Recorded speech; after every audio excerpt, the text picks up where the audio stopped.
أعوذ بالله من الشيطان الرجيم. بسم الله الرحمن الرحيم. وابتغ فيما آتاك الله الدار الآخرة ولا تنس نصيبك من الدنيا وأحسن كما أحسن الله إليك ولا تبغ الفساد في الأرض إن الله لا يحب المفسدين.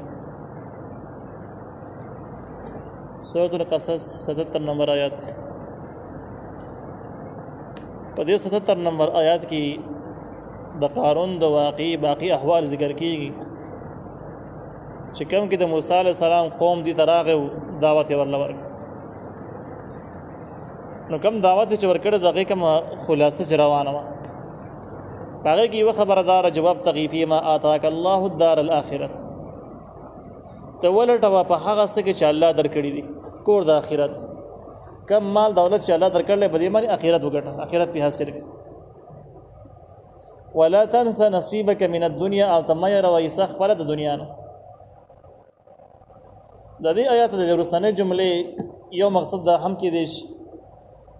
چې ولا تنسى نصيبك من الدنيا تمير ويسخ پر د دنیا نه یعنی تر چې دنیا کې مال دولت ملو شوی رته الله تعالی په لار کې خرج کی ابدنی کارونو کې ولګي نو د قستا یستش وستا نصیب شو او چې کوم ته الله تعالی په دار کې خرج نه کو بزان دي خرج نه کو الله تعالی په دار کې ونه لګي نو د قستا حصہ نه د بل ته پاتې کیږي رسب کار باندې ناراضي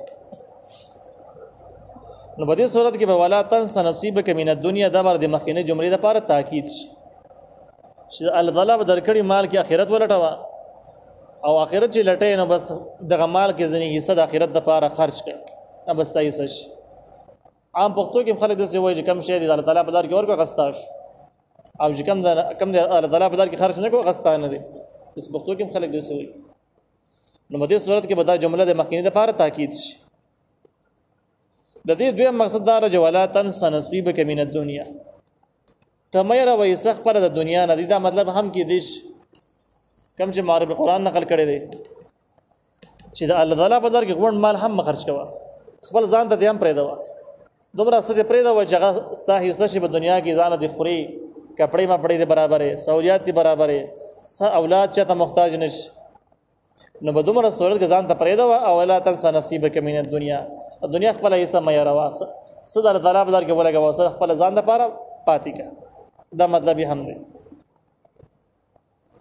واحسن كما احسن الله اليك او احسن او خېګړی گوا د مخلوق سره کما احسن الله الیک لکه څنګه الله تعالی خېګړه کله ستا سره تعالی دومره لوی نعمتونه درکړي دي دومره احسانات در باندې کړي دي نو ته هم د الله تعالی د مخلوق سره خېګړي کوه او د الله تعالی د مخلوق سره احسانات کوه ولا تبغي الفساد في الارض تملټه فساد بزمګه کی فساد چې کوم دین د ګناہوں راجمه کېدل وجه باندې فساد راځي نو مطلب دا چې په دنیا کې د ګناهونو لارې ملټو کوم لار چې د ګناهونو دي د بيدینۍ دي اغلار باندې تمزه ان الله لا يحب المفسدين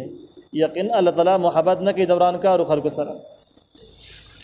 نو ګناه په وجه باندې دنیا نظام رانیږي فسادونه عذابونه راځي او د ګناګار کس او د فساد کس عمل چې کوم د الله تعالی وخت نه دی بدی شي نو معنی دا شو ته د الله تعالی بیا بدیم شي دا خپل کار دې پرې نه خو د الله تعالی به بدی شي وخت به نه د خپل عمل صحیح د قوم نمبر بهترین نصيحت په جواب کې قارون ورته ویل قال نو قارون انما اوتیته على علم یقینا راکړی شوی د مال ماته على علم زما د علم د وجنه یعنی مطلب دا چې د الله تعالی احسان نه دی په ما باندې الله تعالی ما سره خګړه نه کړی نعوذ بالله د په خپل مرز دومره ماهر او دومره هنر ملارو او دومره تجربه ملارل چې باغې باندې ما په خپل باندې ګټلې ده حاصل کړې نه نو دوول چې انما اوتیته على علم عندي یقین راکړی شوی د ماته د مال على علم عندي زما د علم په وجه باندې چې کوم علم زما سره دی دغه په وجه باندې د دې علم نه بسایله مراد د سبب کوم علم ور سره یو قول دی کې دا د جدار تورات حافظ او تورات باندې ډیر ځد خپویدو قارون چې ونه د تورات په یاد باندې زدو او دغه په تمام مسائل باندې خط تفصیلی پویدو دا به خاصو کسانو کې دا هم شاملو چې کوم موسی علیه السلام او بیا کسان ځان سره میقات ته بوتلی وو کوه تور دا او د الله تعالی سره کوم خبرې کې دي نو د هم اورېدلې وي د هغه کسانو کې. نو فرعون ویل چې قارون ویل چې ګوره ما سره لوی علم د تورات را سره دی، هغه علم په وجه باندې خلک زما ډېر خیال ساتي، قدر مې کوي، همدغه وجه نه الله تعالی دا مال ماته میلاو شوی دی نو احسان نشو. خدا قول زیات مضبوط نه معلومیږي ځکه چې د تورات باندې پوهېدل او علم په خپل ځای باندې دی، لیکن دې ځکه چې د کوم علم یادوي چې د علم په وجه باندې ماته مال میلاو شوی دی، دا علم د تورات نه دی بلکې د دې علم نه مراد د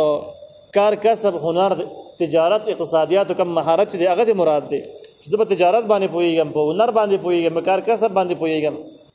عقل مې زیات دی، د پیسو را جمع کول چل له خرازي نو په دې وجه پیسې ما سره جمع شوي جوړېږي. او دا مطلب دا چې الله تعالی احسان را باندې نه دی کړی، د الله تعالی طرف نه دی، څه مطلب شو.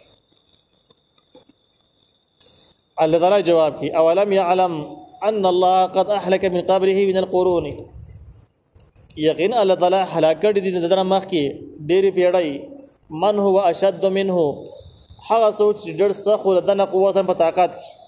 واکثر او ډېر زیاتو جمعا په ډله کې. د یو جواب شو.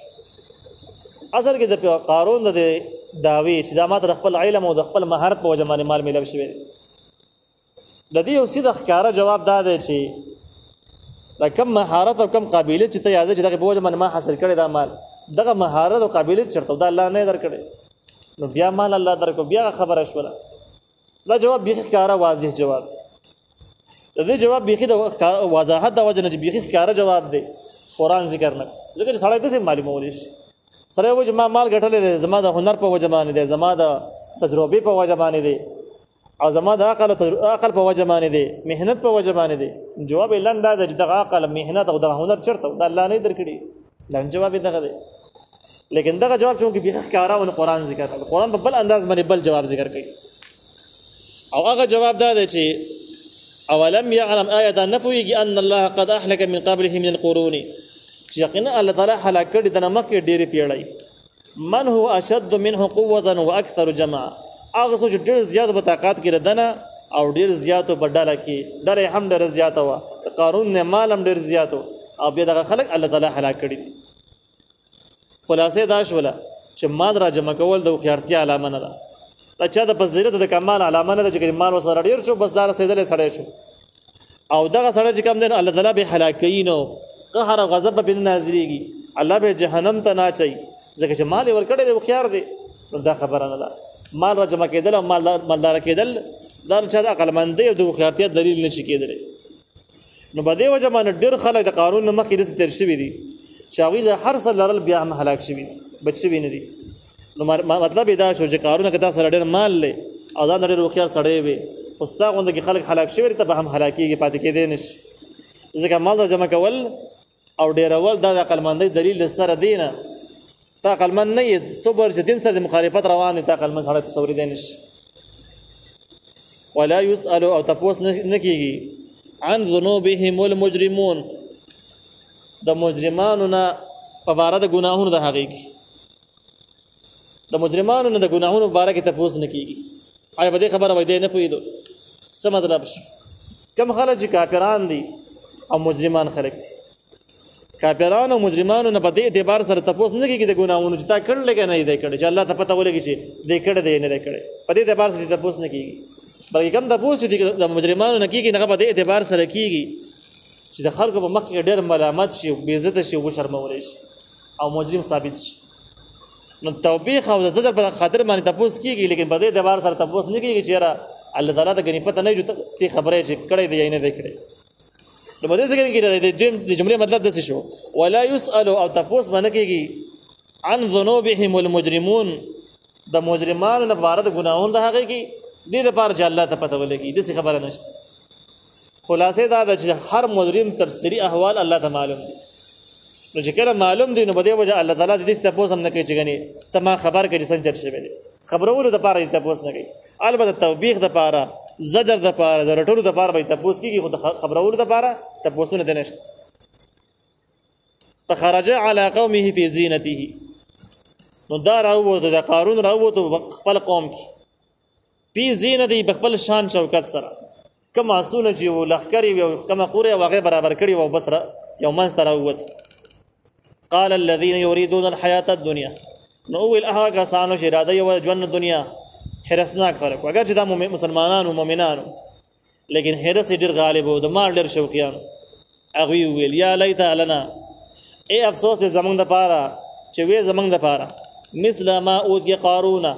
په شان د هغه چې ورکړل شوی دی قارون ته. ویل افسوس یې وکړه چې داسې مال الله موږ له هم راکړی وی څنګه چې قارون له ورکړی څه مزې به وی. انه لذو حظ عظیم یقینا دا د حصې لوی دی د لوی حصې خاوند دی ډېر غټ مال ورسره دی. وقال الذين اوتوا العلم نو ویل هغه کسانو چې ورکړل شوی علم کوم چې پکې عالمانو د قوم کې ویلکم افسوس دی په تاسو باندې ثواب الله خیر لمن آمن بدله د الله تعالی ډېره غوره د هغه چا دپاره چې ایمان راوړی و عمل صالحا عمل یې نیک کړی ولا یلقاها الا الصابرون او نشي حاصلولی دې لره د ثواب لره بغیر د صبر کوونکو نه چې په خپله غریبۍ به صبر کوي خپل مشکلاتو به صبر کوي حرامو ته به لاس نه اوږدوي پردو مالونو ته به افسوسونه او ارمانونه نه کوي نو بیا دغه سړی چې کوم دی ثواب حاصلولی شي. او چې کله دی داسې نه ټینګېدلی نه شي